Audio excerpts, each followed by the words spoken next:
Hello students, welcome to AB classes. हम लोगों ने लेक्चर नंबर 1 रियल नंबर का शूट कर चुके हैं। अब करना क्या है, हम लोगों को यहाँ पे आगे का सिलेबस पढ़ने से पहले जो टर्मिनोलॉजी आएंगी कि सर रियल नंबर क्या होते हैं, इंटीजर्स क्या होते हैं, ये सारे आप लोगों को पिछले लेक्चर में देखना पड़ेगा। आज का जो हमारा लेक्चर है वो है यूक्लिड्स डिवीजन लेमा। पहले उसको समझने से पहले हम लोग समझेंगे कुछ चीजों को जो क्लास 8 में हम लोग पढ़ के आए हुए हैं वो समझते हैं। क्या है, जैसे कि अगर मैं 8 से किसी भी नंबर को डिवाइड कर रहा हूं, फॉर एग्जाम्पल 17 डिवाइड करेंगे तो ये कितने बार जाएगा, 8 टू जा 16, बच क्या गया आपका 1, 1 आपका आया रिमाइंडर। तो ये जो 17 है ना, इसको हम लोग बोलते हैं डिविडेंड। ये इसको लिखने का तरीका होगा, डिवाइजर का मल्टीप्लाई कोशेंट से होगा 8 इंटू 2, और जो भी रिमाइंडर होगा वो ऐड करना है। ठीक है, तो 17 को लिखने का एक न्यू भी आ गया कि नहीं, बस यही है आपका यूक्लिड डिवीजन लेना। देखो अगर फिर से चेक करते हैं, मैंने 5 से डिवाइड किया है 16, तो 5 3 जा 15, रिमाइंडर क्या आया 1। तो 16 को लिखने का तरीका हो गया आपका 15 का मल्टीप्लाई किससे होगा, आपका 3 से, एंड देन ऐड क्या हो जाएगा, ये फाइनल रिमाइंडर। ये मल्टीप्लीकेशन का साइन होता है और यहाँ पे ये एडिशन का साइन। सिमिलरली इसी तरीके से सिस्टम चलेगा। अगर मैं बोलूं दिन को 25 से डिवाइड कर दिया 104 को, तो 25 से ये जाएगा 4 बार, 100 बना है, बच क्या गया आपका 4। तो आप 104 को लिख सकते हो 25 का मल्टीप्लाई किससे होगा, 4 से, 25 इंटू 4, और ऐड क्या हो जाएगा, जो भी रिमाइंडर होगा, तो रिमाइंडर को आप कर दीजिए ऐड। हो गया कि नहीं, तो 104 को लिखने का एक और न्यू भी आ गया कि नहीं। तो यूक्लिड्स डिवीजन लेमा क्या कहता है वो समझते हैं। अब इतना डेटा तो आपने लिखना सीख लिया है ना, ओके। अब देखो यहाँ पे अगर मैंने किसी भी नंबर को एक अदर नंबर से डिवाइड किया, मान लो 6 से एक नंबर n को डिवाइड किया है, अगर मैं 6 से n को डिवाइड कर रहा हूं तो रिमाइंडर आने की पॉसिबिलिटी क्या होती है, रिमाइंडर आने की पॉसिबिलिटी होगी कि सर 0 आ सकता है, 1 2 3 4 एंड 5, इस नंबर से जस्ट एक लेस आएगा। ये सारी चीजें हो सकती है पॉसिबिलिटी रिमाइंडर। और दूसरी बात, ये एक आपका इंटीजर पॉजिटिव वाला होगा, रिमाइंडर कभी भी नेगेटिव इंटीजर नहीं होता है।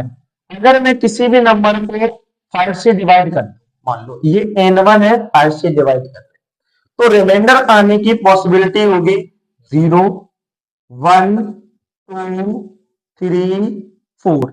जिस नंबर से डिवाइड कर रही है उससे जस्ट एक लेस तक आने की पॉसिबिलिटी होगी।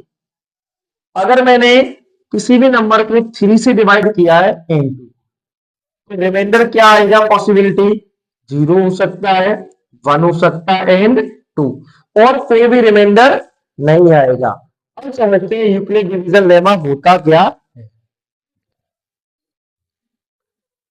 आते हैं, हम लोगों का टॉपिक है Euclid division lemma. Euclid's division lemma क्या होता है समझो। Let A and B be any positive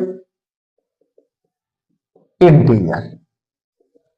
A और B कोई भी इंटीजर्स है, ठीक है, देन देयर एग्जिस्ट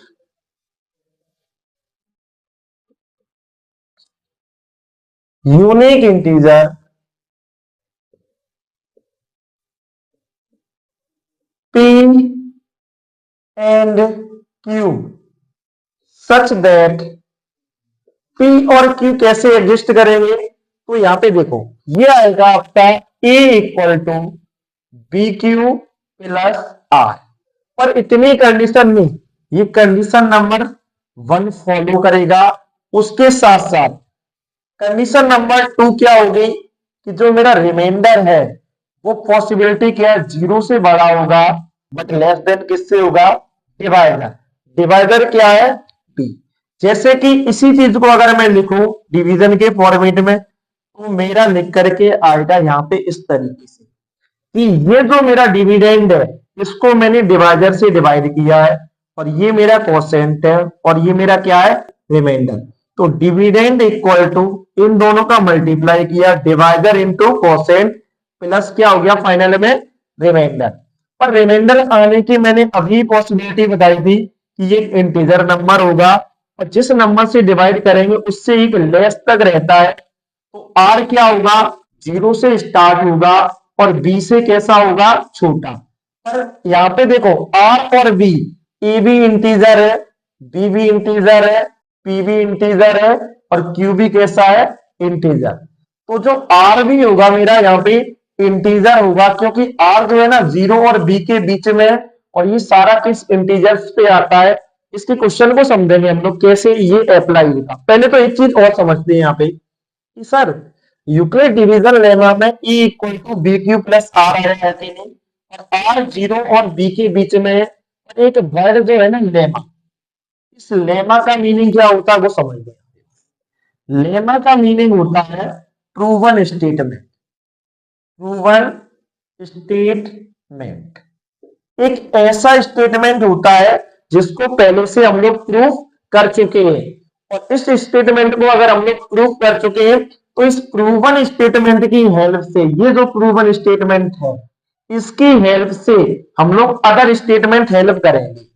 जैसे कि मैं समझाऊं आपको, अगर कहीं लिखा है x plus y plus z equal to 6 और वो बोले कि सर प्रूफ करके दिखाओ कि x plus y equal to 6 minus z, तो क्या इस स्टेटमेंट की हेल्प से हम लोग ये डेटा को प्रूव कर लेंगे? क्योंकि z अगर राइट हैंड साइड जाएगा तो किसका हो जाएगा, माइनस का। तो इस गिवन स्टेटमेंट की हेल्प से हम लोगों ने इस नेक्स्ट स्टेटमेंट को प्रूव कर लिया।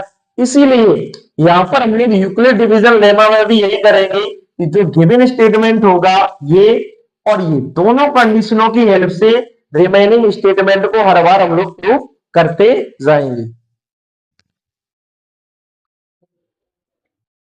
अब आपका देखो question number 1, Euclid division lemma में कैसे क्वेश्चन पूछे जाते हैं। पहले तो देखो यहाँ पे prove that n square minus n is divisible by 2। याद रख लेना, बार बार हम लोग यही चेक करेंगे या तो डिविजिबल होगा, क्योंकि ये एक टाइप का है क्या जो हम लोग पढ़ते थे ना 8th क्लास के अंदर कि sir dividend equal to divider into quotient plus remainder. Similar game यहाँ पे चलता है। यहाँ पे क्या होता है, prove that n square minus n is divisible by 2 for every positive integer n. इसने एक वर्ड दे दिया कि डिविजिबल बाई 2। इसका मतलब मैं इसी से सब कुछ चेक करूंगा। Let a be any number, ये कोई भी एक नंबर है, ठीक है, और जो डिविजिबल है, क्योंकि मेरा जो यूक्लिड डिवीजन लेमा में स्टेटमेंट आया है a equal to b q plus r, तो बी की जगह पर ही अब हम लोग क्या रख लेंगे यहाँ पे 2, बी इक्वल टू 2 एक, ठीक है। तो ए इक्वल टू क्या होगा मेरा, a equal to b q plus r होता है या नहीं। अगर ये होता है तो ए इक्वल टू मेरा हो गया बी की जगह पे 2q और आर की कंडीशन लग गई है कि सर आर जो होता है 0 से ग्रेटर होता है या नहीं, और लेस देन किससे होगा, जिससे हम डिवाइड करते हैं। तो इसका मतलब a इक्वल टू या तो 2q होगा या a equal to 2q plus 1, क्योंकि r की वैल्यू या तो तुम्हारी 0 होगी या r टू 1, क्योंकि डिवाइड किससे कर रहे हैं, 2 से, ठीक है। तो रिमाइंडर आने की पॉसिबिलिटी। अब ये क्या कर रहे हैं, मैं केस बना रहा हूं क्योंकि मुझे दिखाना है n square minus n divisible by 2। तो मैं लेट कर ले रहा हूं case number first. Case first में क्या कर रहा हूं कि जो एन की वैल्यू है वो 2q है, एन इक्वल टू 2q में मान लो। और अगर मैंने 2q मान लिया तो यहाँ पुट कर दूं डेटा को किसमें, एन स्क्वायर माइनस एन में, तो ये 2q का स्क्वायर माइनस 2q, ये बनेगा आपका 4q square minus 2q।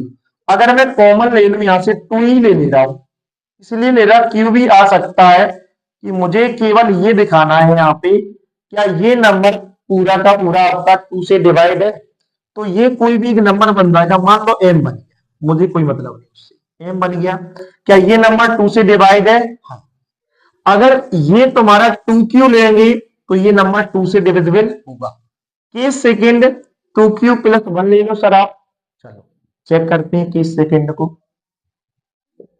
Case second होगा n equal to 2q plus 1, रख देते हैं यहाँ पे एन स्क्वायर माइनस एन में, तो ये बन गया 2q प्लस 1 का whole square minus 2q plus 1, तो ये a square plus b square plus 2ab में से माइनस क्या होगा आपका 2q प्लस, ओके, तो ये 4q square plus 1 plus 4q minus 2q minus 1 से 1 कैंसिल, 4q स्क्वायर तो ये है, और आपका क्या है यहाँ पे 4q माइनस 2q प्लस का 2q, क्या यहां से कॉमन लिया जा सकता है आपका 2, ले क्यों सकते हैं, तो मुझे ये दिखाना है कि ये जो नंबर है ना एन स्क्वायर माइनस एन 2 से डिवाइड है, तो इस नंबर को चेंज कर लिया मैंने q के फॉर्मेट में, और ये बन गया मेरा 2q स्क्वायर प्लस q, और ये मान लो एन या p मान ले रहा हूं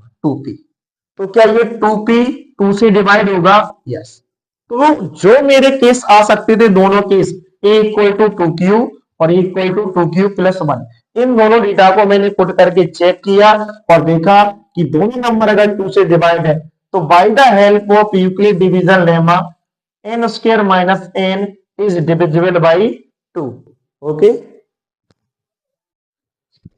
अब देखते हैं, देखो क्वेश्चन नंबर सेकंड कैसे आते हैं यूक्लिड डिवीजन लेमा पे, सो दैट एनी पॉजिटिव और इंटीजर, कैसा इंटीजर और integer is of the form 4q plus 1 और 4q plus 3 where q is some integer।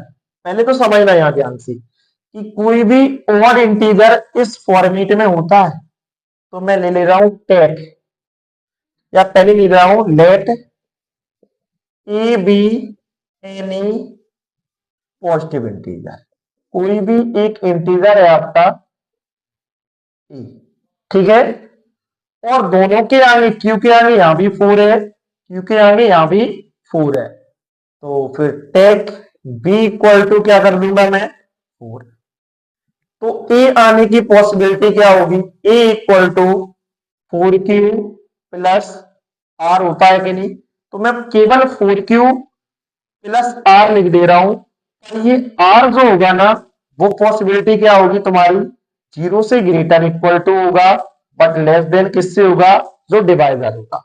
तो ए के देखो केस क्या बनेंगे, ए आपका 4q होगा जब आर की वैल्यू क्या होगी 0, ए इक्वल टू 4q प्लस 1 बनेगा, आर इक्वल टू कितना है यहाँ पे 1, ए इक्वल टू 4q प्लस 2 बनेगा, आर की value 2, a equal to 4q plus 3 बनेगा, आर इक्वल टू कितना है यहाँ पे 3, और अगर मैं 4 से डिवाइड कर रहा हूं तो आर 4 3 से बड़ा नहीं होगा, लास्ट जो आर होगा वो तुम्हारा 3 ही होगा। अब देखो क्या ये वाला नंबर आपका 2 से डिवाइड हो जाएगा, अगर ये 2 से डिवाइड हो गया तो ये तो सर इवन है, और मुझे इवन वाला तो लेना ही नहीं, मैंने कौन सा बोला है पॉजिटिव ऑड इंटीजर, ओके।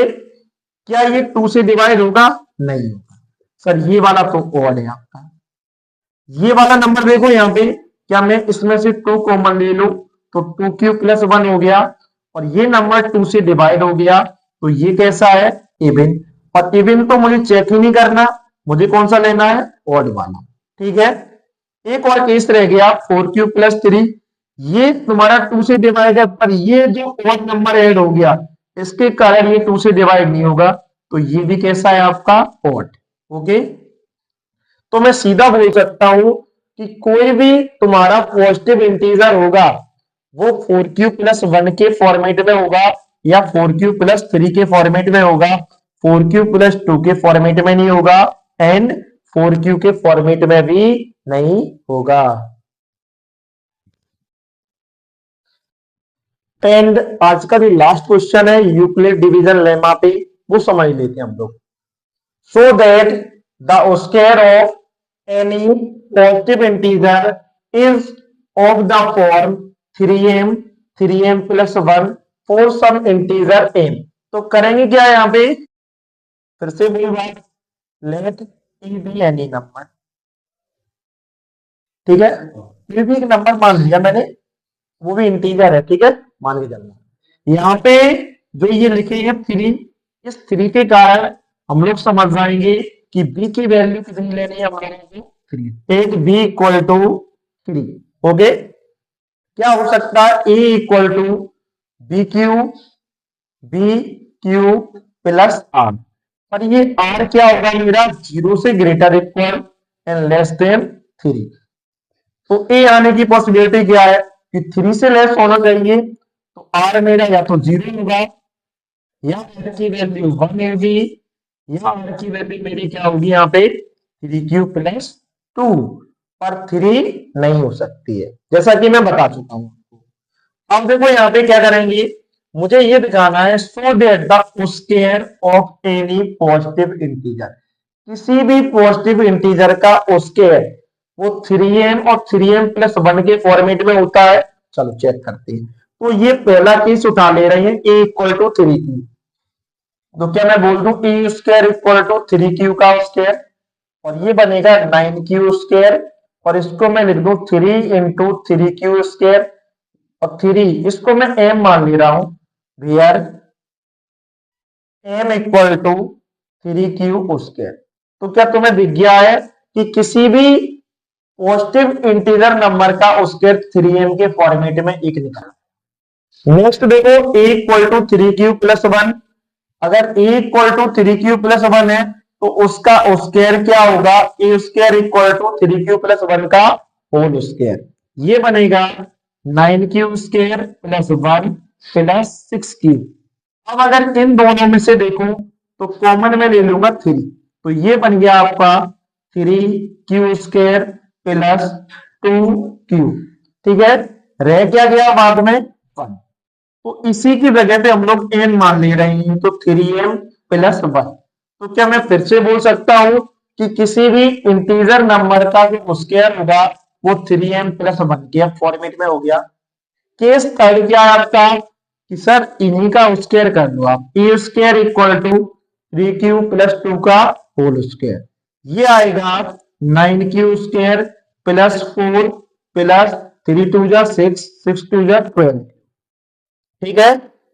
अब अगर मुझे कॉमन लेना है तो देखना है यहां ध्यान से, ये 9q स्क्वायर को तो मैंने यहां रहने दिया, इसका मैंने 10q आगे लिख दिया यहाँ पे, और ये 4 को मैं 3 प्लस 1 के फॉर्मेट में लिख दूं, क्या यहां से कॉमन आएगा मेरा 3, और देखो बचेगा क्या 3q square plus 4q plus 1, और फाइनल में क्या है 1, तो इतने की जगह पे रिप्लेस कर दिया मैंने m, 3m प्लस 1। तो क्या मैं बोल सकता हूं यहाँ पे कि किसी भी पॉजिटिव इंटीजर नंबर का स्क्वायर या तो वो 3m होगा या 3m प्लस 1 के फॉर्मेट में होगा। और अब इतना तो पता पड़ गया है कि सर ये क्वेश्चन हो गया हम लोगों का सॉल्व। अब हम लोग क्या करेंगे, इसी के बिहार पे यूक्लिड डिवीजन लेमा पे कितने वेरिएशन क्वेश्चन होंगे वो सारे आपके पार्ट 2 के अंदर आएंगे, सारे के सारे, बिकॉज की पार्ट 1 में उसको मुझे समझाने का कॉन्सेप्ट क्या है, और मैंने जैसा कि प्रॉमिस किया था कि R D Sharma, R S या कोई भी डीपीवी वगैरह वो सारी बुकें आपकी एक ही बार में लगेंगी। कॉन्सेप्ट समझ में आ गया, अब एक्सरसाइज को कैसे करना है वो भी देखिए नेक्स्ट वीडियो के अंदर आएंगे। Thank you watching for this video.